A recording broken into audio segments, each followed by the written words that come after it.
Leviticus chapters 6 through 10. So starting with chapter 6.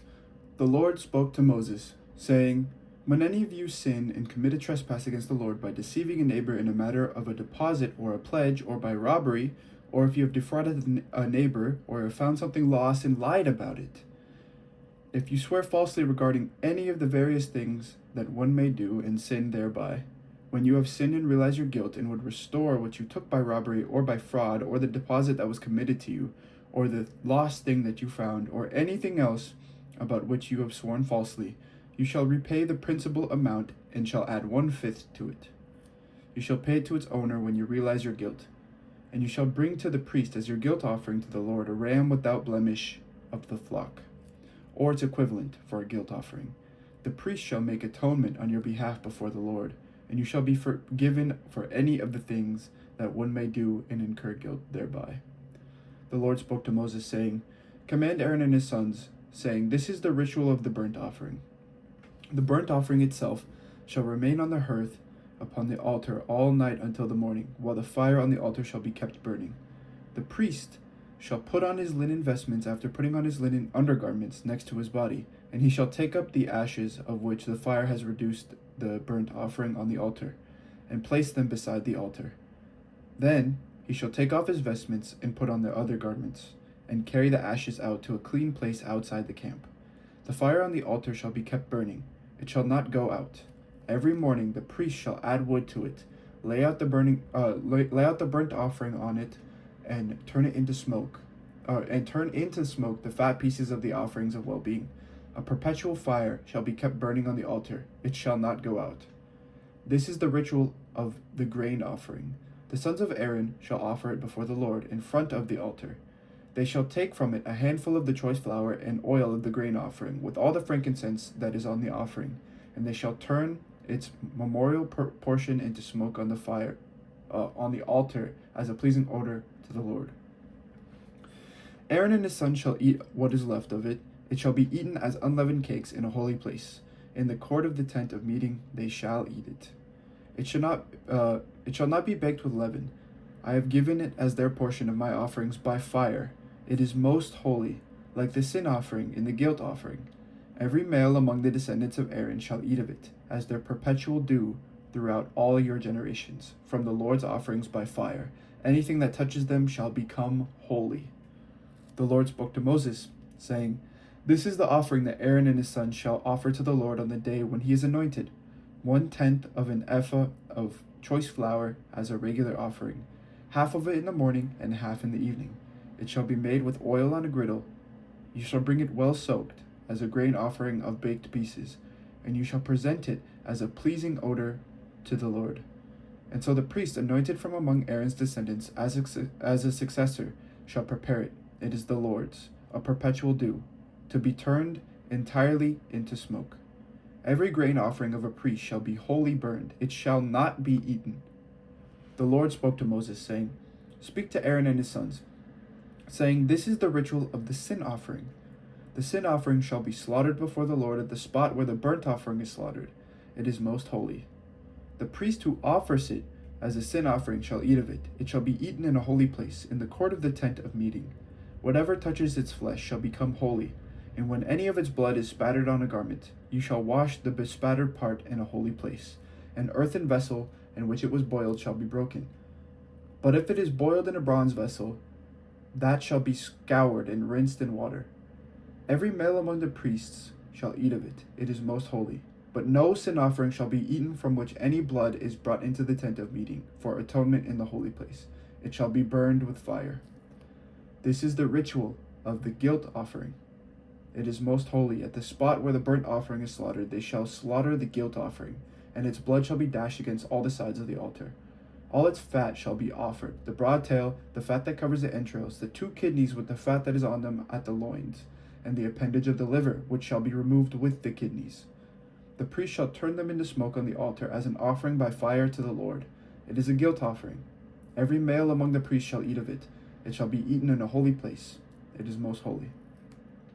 The guilt offering is like the sin offering. There is the same ritual for them. The priest who makes atonement with it shall have it. So too the priest who offers anyone's burnt offering shall keep the skin of the burnt offering that he has offered. And every grain offering baked in the oven, and all that is prepared in a pan or on a griddle, shall belong to the priest who offers it. But every other grain offering mixed with oil or dry shall belong to all the sons of Aaron equally. This is the ritual of the sacrifice of the offering of well-being that one may offer to the Lord.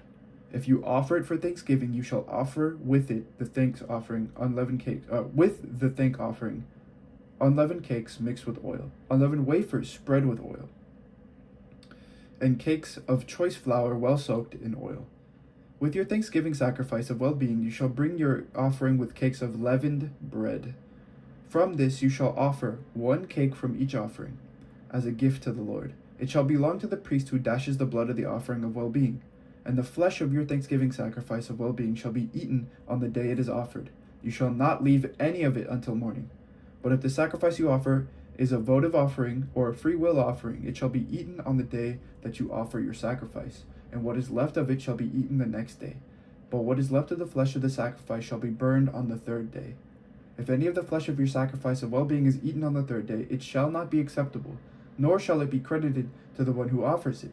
It shall be an abomination, and the one who eats of it shall incur guilt. Flesh that touches any unclean thing shall not be eaten. It shall be burned. As for other flesh, all those who are clean may eat such flesh. But those who eat flesh from the Lord's sacrifice of well-being, while in a state of uncleanliness, shall be cut off from their kin. When any one of you touches any unclean thing, human uncleanliness, or an unclean animal, or any unclean creature, and then eats flesh from the Lord's sacrifice of well-being, you shall be cut off from your kin. The Lord spoke to Moses, saying, Speak to the people of Israel, saying, You shall eat no fat of ox or sheep or goat. The fat of an animal that died or was torn by wild animals may not be put to any use. Or may be put to any use. Okay. So you can use the fat, except that you must not eat it. If any one of you eats the fat from an animal of which an offering by fire may be made to the Lord, you who eat it shall be cut off from your kin. You must not eat any blood whatever, either of bird or of an animal, in any of your settlements. Any of you who eats any blood shall be cut off from your kin. The Lord spoke to Moses, saying, Speak to the people of Israel, saying, Any one of you who would offer to the Lord your sacrifice of well-being must yourself bring to the Lord your offering from your sacrifice of well-being.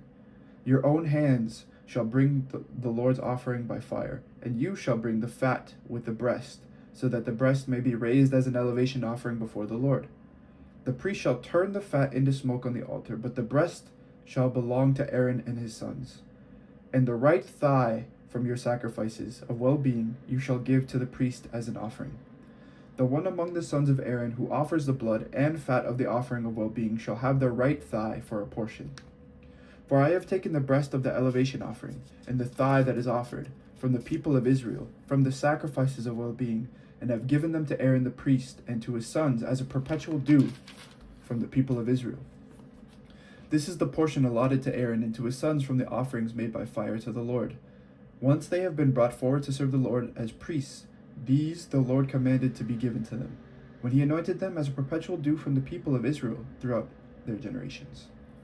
This is the ritual of burnt offering, the grain offering, the sin offering, the guilt offering, the offering of ordination, and the sacrifice of well-being, which the Lord commanded Moses on Mount Sinai, when he commanded the people of Israel to bring their offerings to the Lord in the wilderness of Sinai. Chapter 8, the rites of ordination. The Lord spoke to Moses, saying, Take Aaron and his sons with him, the vestments, the anointing oil, the bowl of sin offering, the 2 rams, and the basket of unleavened bread, and assemble the whole congregation at the entrance of the tent of meeting. And Moses did as the Lord commanded him. When the congregation was assembled at the entrance of the tent of meeting, Moses said to the congregation, This is what the Lord has commanded to be done. Then Moses brought Aaron and his sons forward and washed them with water. He put the tunic on them, fastened the sash around them, clothed him with the robe, and put the ephod on him. He then put the decorated band of the ephod around him, tying the ephod to him with it. He placed the breastpiece on him, and in the breastpiece he put the Urim and the Thummim, and he set the turban on his head. and on the turban in front he set the golden ornament, the holy crown, as the Lord commanded Moses. Then Moses took the anointing oil and anointed the tabernacle and all that was in it, and consecrated them. He sprinkled some of it on the altar 7 times, and anointed the altar and all its utensils, and the basin and its base, to consecrate them. He poured some of the anointing oil on Aaron's head and anointed him to consecrate him.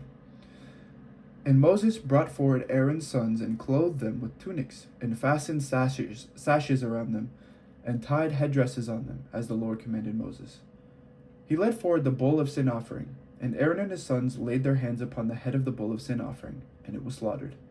Moses took the blood, and with his finger put some of each of the horns of the altar. Some on each. Why am I saying this? Put some of the blood on each of the horns of the altar, purifying the altar. Then he poured out the blood at the base of the altar. Thus he consecrated it, to make atonement for it. Moses took all the fat that was around the entrails, and the appendage of the liver, and the 2 kidneys with their fat, and turned them into smoke on the altar. But the bull itself, its skin and flesh, and its dung, he burned with fire outside the camp, as the Lord commanded Moses. Then he brought forward the ram of burnt offering. Aaron and his sons laid their hands on the head of the ram, and it was slaughtered. Moses dashed the blood against all the sides of the altar. The ram was cut into its parts, and Moses turned into smoke the head and the parts of the suet. And after the entrails and the legs were washed with water, Moses turned into smoke the whole ram on the altar. It was a burnt offering for a pleasing odor, an offering by fire to the Lord, as the Lord commanded Moses.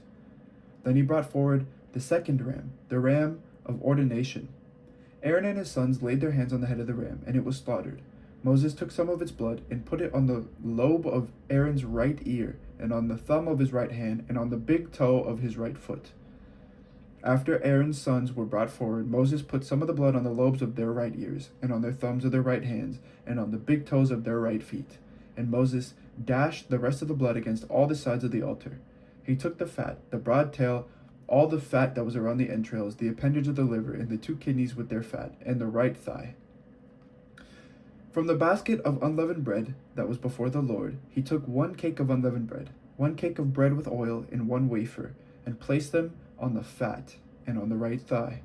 He placed all these on the palms of Aaron and on the palms of his sons, and raised them as an elevation offering before the Lord.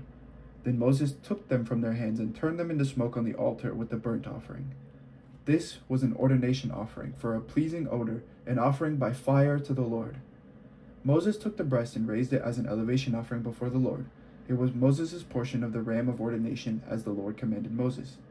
Then Moses took some of the anointing oil and some of the blood that was on the altar, and sprinkled them on Aaron and his vestments, and also on his sons and their vestments. Thus he consecrated Aaron and his vestments, and also his sons and their vestments.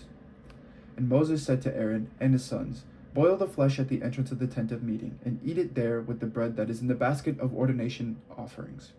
As I was commanded, Aaron and his sons shall eat it. And what remains of the flesh and the bread you shall burn with fire.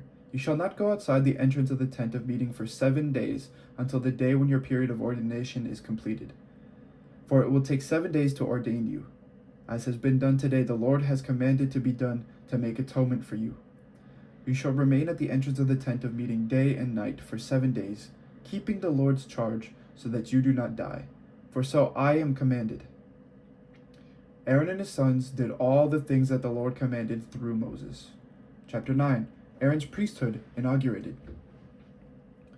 On the 8th day, Moses summoned Aaron and his sons and the elders of Israel. He said to Aaron, "Take a bull calf for a sin offering." Take a bull calf for a sin offering and a ram for a burnt offering, without blemish, and offer them before the Lord. And say to the people of Israel, "Take a male goat for a sin offering, a calf and a lamb, yearlings without blemish, for a burnt offering, and an ox and a ram for an offering of well-being to sacrifice before the Lord, and a grain offering mixed with oil. For today the Lord will appear to you." They brought what Moses commanded to the front of the tent of meeting, and the whole congregation drew near and stood before the Lord. And Moses said, "This is the thing that the Lord commanded you to do, so that the glory of the Lord may appear to you." Then Moses said to Aaron, "Draw near to the altar and sacrifice your sin offering and your burnt offering, and make atonement for yourself and for the people, and sacrifice the offering of the people, and make atonement for them, as the Lord has commanded." Aaron drew near to the altar, and slaughtered the calf of the sin offering, which was for himself. The sons of Aaron presented the blood to him, and he dipped his finger in the blood, and put it on the horns of the altar, and the rest of the blood he poured out at the base of the altar. But the fat, the kidneys, and the appendage of the liver from the sin offering he turned into smoke on the altar, as the Lord commanded Moses, and the flesh and the skin he burned with fire outside the camp. Then he slaughtered the burnt offering. Aaron's sons brought him the blood, and he dashed it against all sides of the altar. And they brought him the burnt offering piece by piece, and the head, which he turned into smoke on the altar. He washed the entrails and the legs, and with the burnt offering turned them into smoke on the altar. Next he presented the people's offering. He took the goat of the sin offering that was for the people, and slaughtered it, and presented it as a sin offering like the first one. He presented the burnt offering, and sacrificed it according to regulation. He presented the grain offering, and taking a handful of it, he turned it into smoke on the altar, in addition to the burnt offering of the morning. He slaughtered the ox and the ram as a sacrifice of well-being for the people. Aaron's sons brought him the blood, which he dashed against all sides of the altar, and the fat of the ox and of the ram, the broad tail, the fat that covers the entrails, the 2 kidneys and the fat on them, and the appendage of the liver. The first laid the fat on the breasts, and the fat was turned into smoke on the altar, and the breasts and the right thigh Aaron raised as an elevation offering before the Lord, as Moses had commanded. Aaron lifted his hands towards the people and blessed them, and he came down after sacrificing the sin offering, the burnt offering, and the offering of well-being. Moses and Aaron entered the tent of meeting, and then came out and blessed the people. And the glory of the Lord appeared to all the people. Fire came out from the Lord, and consumed the burnt offering and the fat on the altar. And when all the people saw it, they shouted and fell on their faces. Nadab and Abihu, chapter 10. Now Aaron's sons, Nadab and Abihu, each took his censer, put fire in it, and laid incense on it. And they offered unholy fire before the Lord, such as he had not commanded them. And fire came out from the presence of the Lord and consumed them, and they died before the Lord. Then Moses said to Aaron, "This is what the Lord meant when he said, through those who are near me I will show myself holy, and before all the people I will be glorified." And Aaron was silent. Moses summoned Mishael and Elzaphan, son of Uzziel, the uncle of Aaron, and said to them, "Come forward and carry your kinsmen away from the front of the sanctuary to a place outside the camp." They came forward and carried them by their tunics out of the camp, as Moses had ordered. And Moses said to Aaron and to his sons, Eleazar and Ithamar, "Do not dishevel your hair, and do not tear your vestments, or you will die, and wrath will strike all the congregation. But your kindred, the whole house of Israel, may mourn the burning that the Lord has sent. You shall not go outside the entrance of the tent of meeting, or you will die, for the anointing oil of the Lord is on you." And they did as Moses had ordered. And the Lord spoke to Aaron, "Drink no wine or strong drink, neither you nor your sons, when you enter the tent of meeting, that you may not die. It is a statute forever throughout your generations. You are to distinguish between the holy and the common, and between the unclean and the clean, and you are to teach the people of Israel all the statutes that the Lord has spoken to them through Moses." Moses spoke to Aaron and to his remaining sons, Eleazar and Ithamar, "Take the grain offering that is left from the Lord's offerings by fire, and eat it unleavened beside the altar. For it is the most holy. You shall eat it in a holy place, because it is your due, and your sons' due, from the offerings by fire to the Lord. For so I am commanded. But the breast that is elevated, and the thigh that is raised, you and your sons and daughters as well may eat in any clean place. For they have been assigned to you and your children from the sacrifices of the offerings of well-being of the people of Israel. The thigh that is raised and the breast that is elevated they shall bring, together with the offerings by fire of the fat, to raise for an elevation offering before the Lord. They are to be your due, and that of your children forever, as the Lord has commanded." Then Moses made inquiry about the goat of the sin offering, and it had already been burned. He was angry with Eleazar and Ithamar, Aaron's remaining sons, and said, "Why did you not eat the sin offering in the sacred area? For it is most holy, and God has given it to you, that you may remove the guilt of the congregation, to make atonement on their behalf before the Lord. Its blood was not brought into the inner part of the sanctuary. You should certainly have eaten it in the sanctuary, as I commanded." And Aaron spoke to Moses, "See, today they offered their sin offering and their burnt offering before the Lord, and yet such things as these have befallen me. If I had eaten the sin offering today, would it have been agreeable to the Lord?" And when Moses heard that, he agreed. All right, that is the end of chapter 10, and we'll continue on tomorrow. This is the word of the Lord. Thanks be to God. And thank you to all those who are listening right now. Hold on, let me grab this. God bless. Have a good day. Take care.